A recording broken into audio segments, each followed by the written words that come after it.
Good morning, everyone. We are in a very cold New York in the middle of Times Square. My name is Mayank Agrawal. I'm the co-founder and CEO of Roundtable, a fraud detection and behavioral intelligence platform. But today, I'm joined by Doug. Doug, could you introduce yourself? Hi, I'm Doug Ethe-Sayers. I'm one of the managing directors at Market Probe International.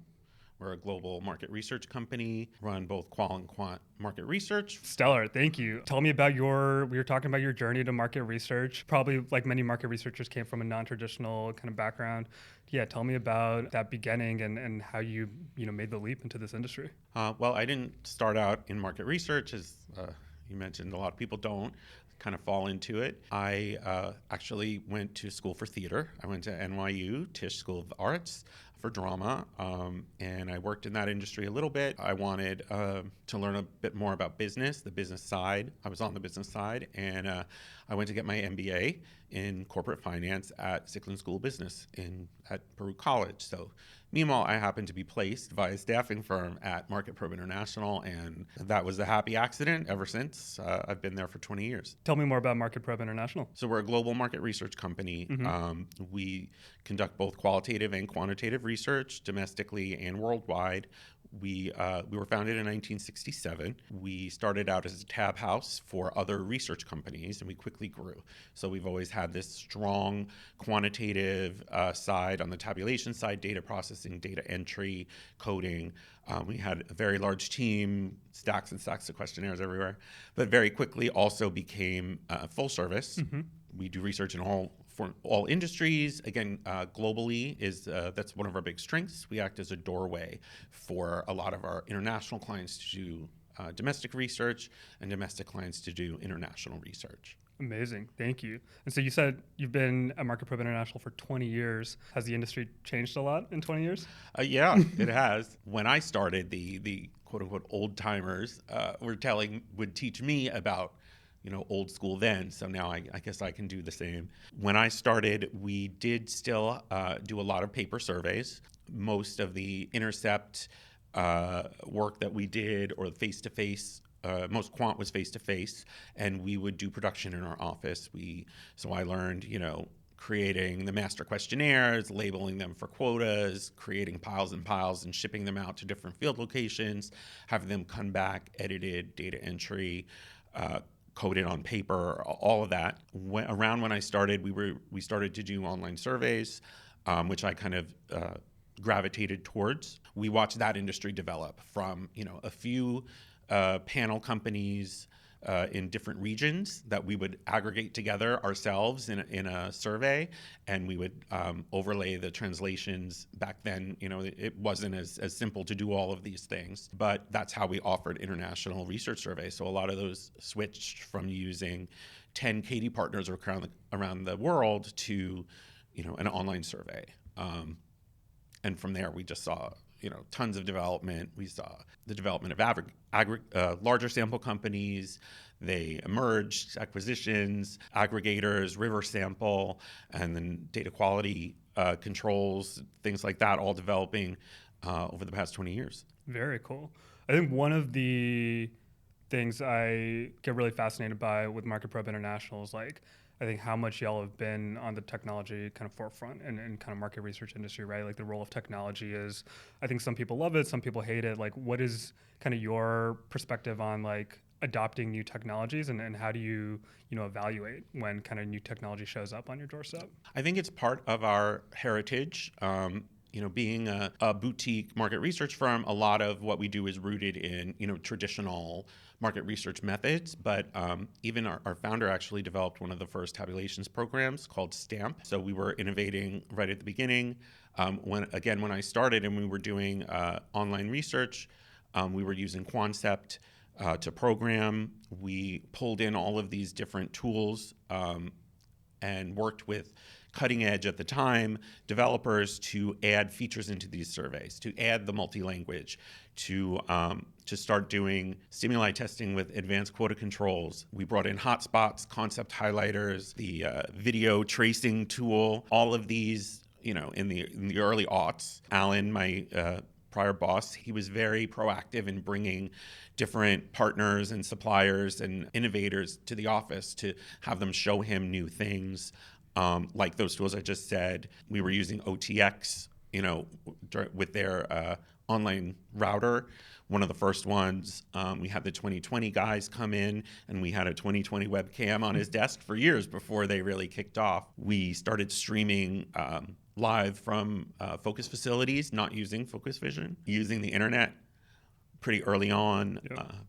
We were doing online virtual qualitative research for quite a while, actually, before COVID. So when a lot of people were struggling to switch all of their qualitative research online, learning Zoom and all of that, we actually already had the processes in place. That's awesome. Yeah, so kind of related to that, like, what are the advantages, like whether it's operational efficiency, whether it's like employee satisfaction, like by adopting these new technologies and being on the forefront? I mean, how does this make Market Probe International just a better company? Again, we stick to basic market research principles, right? Sampling, methodologies, these are the core of the industry and what we need to learn, in terms of insights. The insights for our clients is what's most important. But adding these tools, they give us more expertise, more tools to work with to provide those insights. I like that. Add more value and add more insights on top of the basic, structure that we might typically give. We were talking in like the last few years, right? The technology everyone's talking about is AI, right? There's AI everywhere. It can feel pretty overwhelming at times, at least to me. I've kind of faced that in the AI technology space. How do you, from like a broad perspective, view these developments in AI, and are there any really specific areas that excite you? Yeah, it's really exciting. Obviously, it's opening up huge opportunities everywhere. Yeah. I think much with any new technology or these new tools, we need to be smart about them and think about how they're going to serve us in our research. We've definitely talked to, over the years, a lot of different tech providers, solution providers, new innovative things that were interesting and maybe didn't adopt something because it really maybe didn't serve our purpose correctly or well, or didn't fit our use case, et cetera. So I think we really need to be very intentional on what we adopt and how that impacts our business and the delivery, how that impacts our business and what we deliver to our clients. Mm-hmm. Are there any areas that really excite you right now? Well, I don't know if exciting is the word, but data quality is an area that I think is really keen for this type of tool. Some analytical applications, providing overarching summaries, aggregating and understanding large data sets, things like that.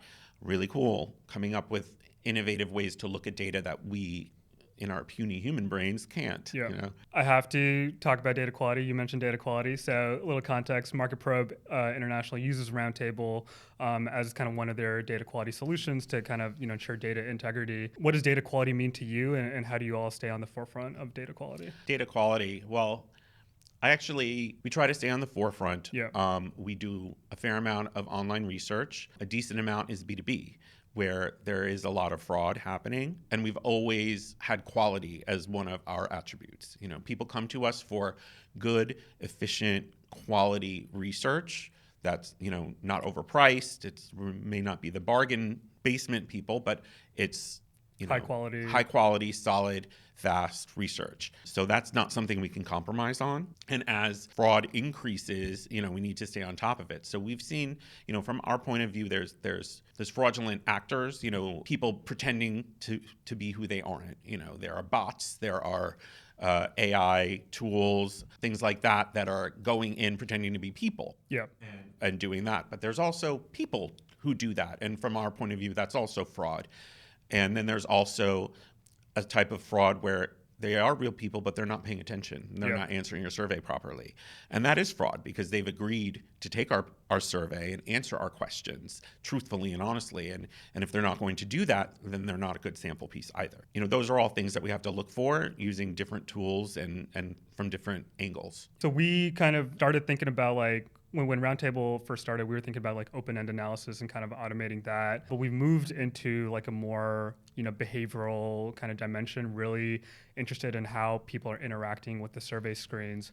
Like a really, in the B2B space, we were just trying to test out actually the other day, can you use OpenAI's Operator, or any of these AI agents to take a survey as a Fortune 500 CEO, right? And what are the implications for that for, B2B survey research? One of the really cool parts about Market Probe International was you all actually helped us develop the partial pasting feature. Could you kind of talk about that? Yeah, so we have a lot of data cleaning, data quality features in our surveys. We use a tool up front to determine, based on computer setup, digital fingerprinting, IP address, traffic source, all of that sort of stuff, to block fraud coming in. We have traps within the survey, speeders, of course, straight liners we can detect, as well as kind of red herring type of questions. We have an open-end question. If we don't have other open ends in our survey, we add one so that we can evaluate that as well to make sure that people are answering properly, that they are who they say they are, et cetera.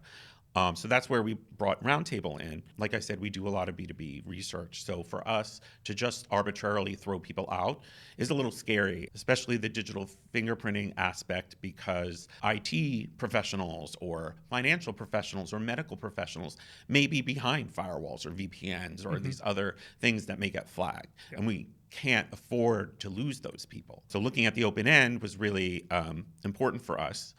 And your tool, which not only uses large language models to analyze relevancy, effort, all of that kind of stuff, you also had the behavioral aspect where you measure their typing to determine if it's a bot or not. And for us, that was really big. The partial pasting, I had noticed when we were testing it out, if somebody pastes into the open-end spot, you can tell, and you could say it's a paste. If they pasted something from Google or an AI engine or something, it would catch. But if they then modified it a little bit, it wouldn't catch as a paste event. As a paste, right.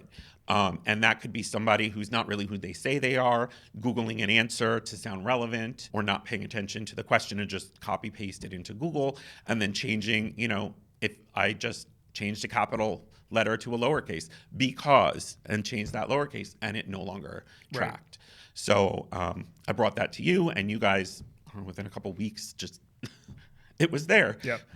That's kind of really cool aspect of kind of working with you all and kind of some of our clients. Like, we've tried to champion this idea of like human in the loop artificial intelligence. So it's not that like AI is going to magically like replace everything. It's like, you have really skilled project managers, managing directors, et cetera, that have all of this like core expertise and different types of data quality concerns, et cetera.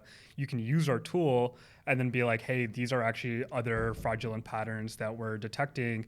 Can we roll this into like the API and, make this kind of really easy for you all to use? So that's been like a really huge benefit, from our standpoint. And yeah, we're really grateful for that feedback. I think that's one of the things that has kept us on the forefront as well. We're willing to try out these things and work with you, give you feedback, you give us feedback, and build different tools. Maybe we're not going to be using you in 5 years, but we helped to improve that. You helped us as well, and that's how we kind of stay on top of these different cutting edge research methods. I should say, of course, we never try something that would jeopardize our current studies. We wouldn't significantly alter a study, things like that. But for this tool, we can lay it on top, do parallel testing, and see how it catches things. That's what we did. We didn't terminate people based on it. We observed, we saw how it worked. And even now, we don't have an auto terminate function. We review it with the open ends. Exactly. No, I love that. I think one thing you all have done really well is create a system for like evaluating technologies, kind of going through that pilot process, being like, hey, this is what's working, this is not what's working. Is this actually delivering, added value to the end client, et cetera. Advice or guidelines you would give to people in the industry as they're trying to evaluate new technologies, because it seems like a lot of people are very overwhelmed by a lot of the technology solutions, but it seems like you all are able to navigate that very well. Yeah. I feel like sometimes that I have to build up a bit of a wall.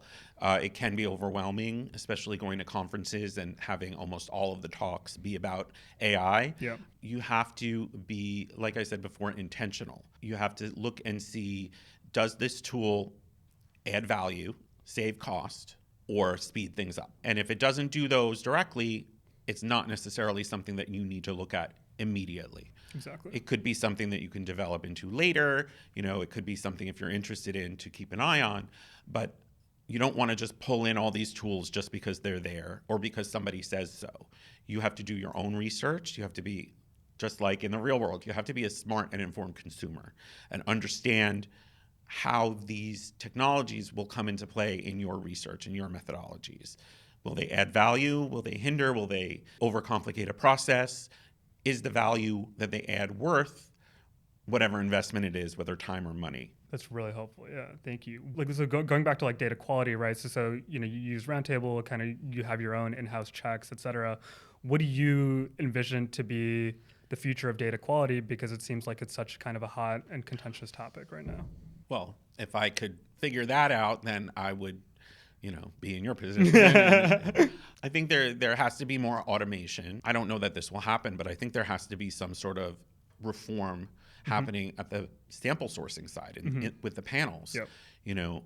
They really need to take hold of some of these principles, some of these new technologies, and use them. I know that many of them do, and they use them to varying degrees. So, being more transparent about what settings they're using on some of these tools, or how frequently they do these things, and really knocking out these bad actors from the panel before they even come to our survey. I like that a lot. One thing we were talking about before was just this like need for continuous development, right? So you were talking about a B2B person might be behind a VPN or a firewall, and like, some type of device fingerprinting might catch that, but like that's just the nature of their organization. That's not necessarily kind of a fraudulent ecosystem. And so one of the moves that we've kind of been shifting, in addition to the open-end analysis, is this kind of behavioral tracking. Like, can you have very fine-grained data on how the users interacting? So for example, we could be like, hey, this person has highlighted the question, left the page for 40 seconds, then came back and like pasted a response, and you get a very kind of granular behavioral data on like, this is probably a person you do not want in your sample. I mean, that would be amazing. Sign me up. And it's funny because I know a lot of people say, well, you have false positives that happens. And I could see, you doing a Gen Pop sampling. Yeah, you have false positives, you replace them, you have your, nat rep quotas, it's not a big deal. But when you're working with B2B, niche targets, A, you might not have enough sample to do all that, but B, so if you have false positives, you're really screwing yourself. But B, they may represent, a subgroup that's important. When you have a sample of 100 and you throw out 5 or 10 people because they have these settings on their computer, well, maybe it's because they work in this type of organization, or, they are the more tech savvy ones, or whatever it is that may impact the results of your study at the end of the day. So you really have to be smart about who you let in and who you block. Yeah, that's right. That's like the core problem. Like, how do you optimize that false positive, false negative rate while like maintaining a frictionless experience for like the users? Because participant drop off is a huge issue, and like, no one wants to see 10 captchas on a screen and like have to rotate something like 6 times to prove that they're human. Can you do it in a frictionless, like automated way? Right.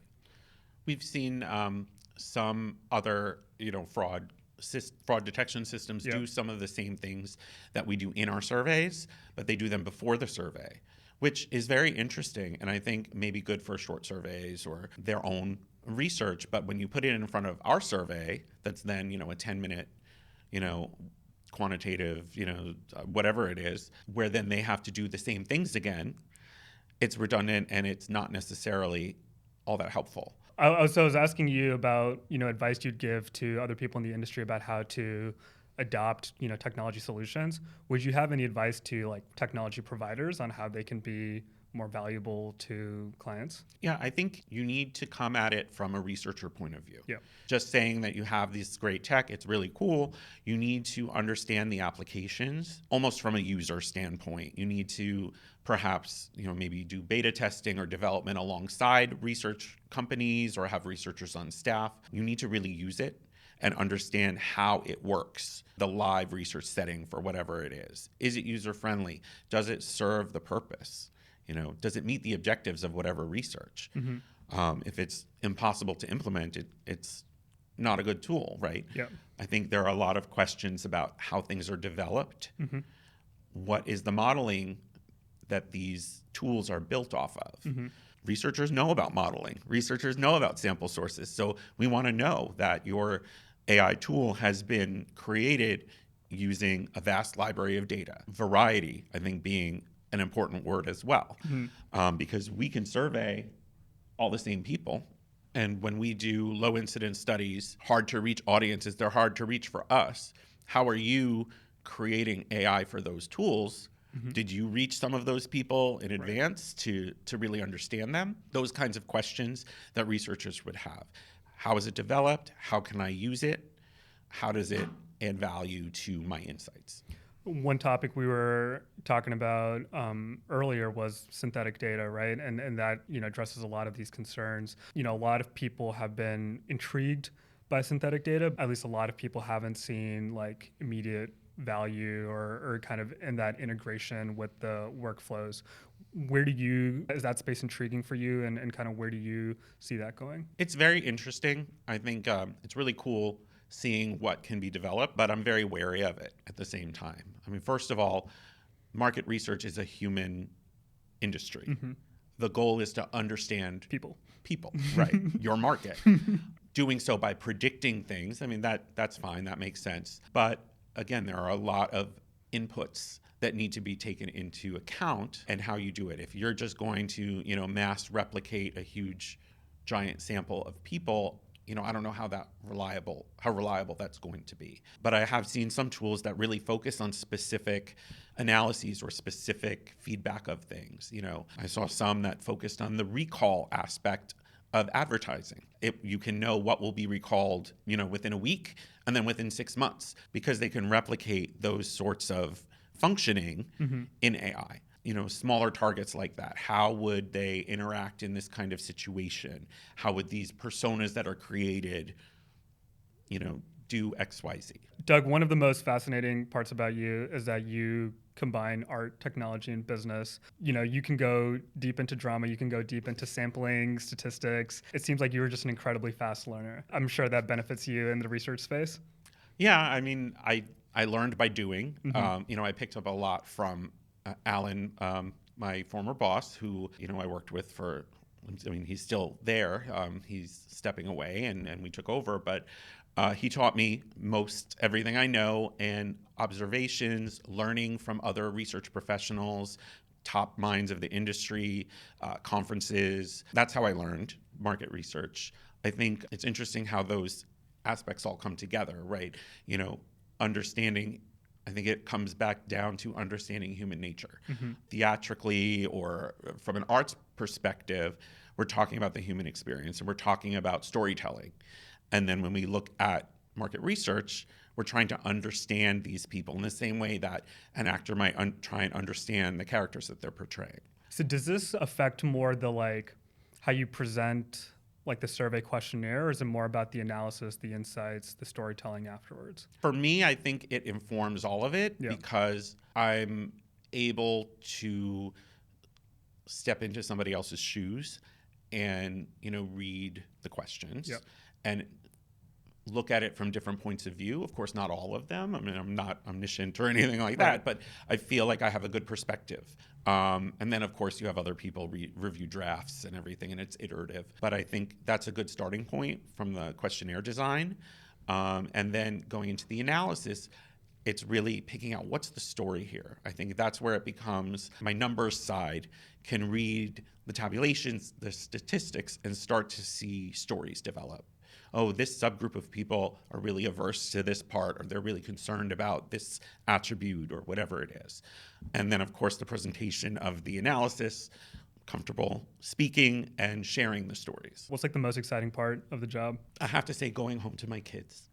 But I do enjoy traveling and learning about a lot of the different tools and methodologies that are out there. So going to conferences and meeting people and talking. It's funny because I do so many different things. Being a small company, kind of Seller does, we're 12 people, so we all are all hands in. So I'm doing, executive decision making, but I'm coding open ends, And each day, if I'm doing a certain thing for a little bit, and then I start doing something else, the next day, it's like, oh, I had all these calls about AI or something. I go, that was really cool. And then when it switches to something else, like, oh, I was doing all this reporting, I was like, that's really cool that I get to do that. So I think for me, it's almost somewhat the variety and all the different things that I get to do and learn about, all the different categories we work in. I mean, B2B, IT, technology, finance, beauty, luxury goods, travel, medical,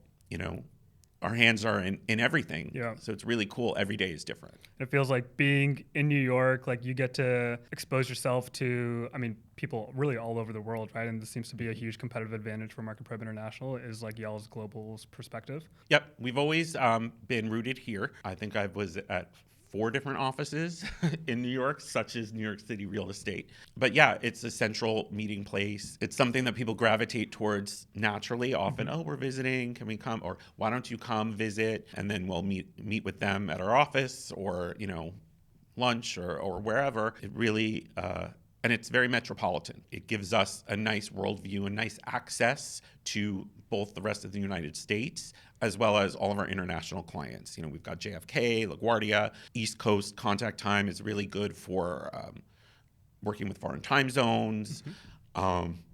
It really has suited us. It's part of our personality. That's awesome. No, I love we're in San Francisco now, but San Francisco is kind of a global city, but New York is just the absolute epicenter, and it seems like you get to do, meet kind of all these cool people around like these various domains, whether it's like art, sports, technology, business, finance, et cetera.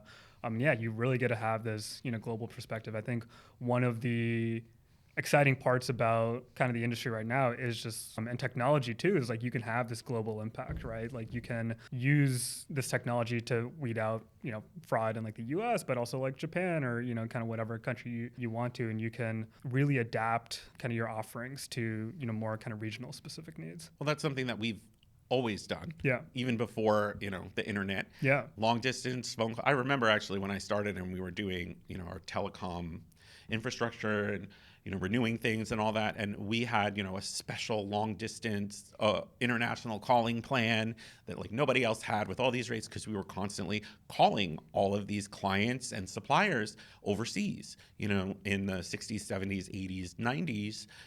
That was how we did it. We faxed back and forth. We had to play the time zone game. We had to learn other people's cultures and how they work. We were part of still are part of a global network. It's now called Global NR, with independently owned full service market research companies in different countries. And we relied on those partners and others that we've made over the course of, 50 years to help give us local knowledge so that we're really a local community where we can offer those kinds of services, really understand the culture and the research landscape in each of the countries that we work in fully. Yep. And then, of course, it just became a little bit easier, with the advent of email and chat and Zoom and all of those things. What excites you about like B2B research? I think it's interesting sometimes because we do things that like you wouldn't even think need to be done. Like, why are we calling these people about XYZ? Yeah. It's because it's in this larger company's sales pipeline to then talk about these people. So then you learn about their industry. And also, having my business background, it's nice to fit in, and it's part of my interests, how companies run, how they operate and do different things. So I think it kind of all ties together there. Amazing. Thank you. What is on the horizon for you and Market Prep International? I hope that people will be seeing a little more of us.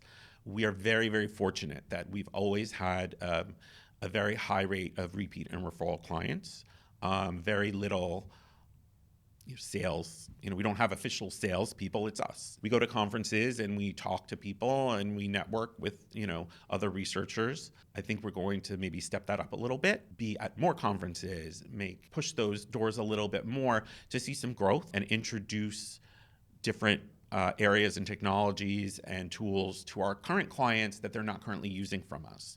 We often become pigeonholed, Right. For you, we use you for focus groups only, and for you, we use you for online surveys only. Right. Well, maybe open those doors a little bit. Yeah, and that's kind of the perks of being a full service agency is you get to develop kind of these really long lasting relationships with your clients, which is kind of why the referral rate is so high. Right.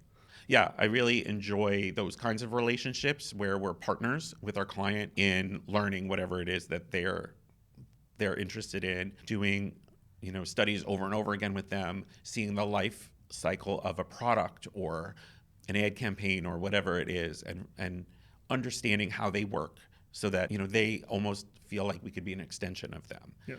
That kind of collaborative feel, that's what we go for. Amazing. No, I love that. And from a kind of technology perspective, I think that relationship has also been really important for us. Like, again, like co-developing, right? The partial pasting flag. It's that partnership, collaboration, interaction between, client and vendor, and just being like, hey, people at the end of the day, and we just want to do cool things together and kind of help you all grow, which is fascinating. How can our audience reach you or Market Probe International? Well, you can go to our website, www.marketprobeint.com.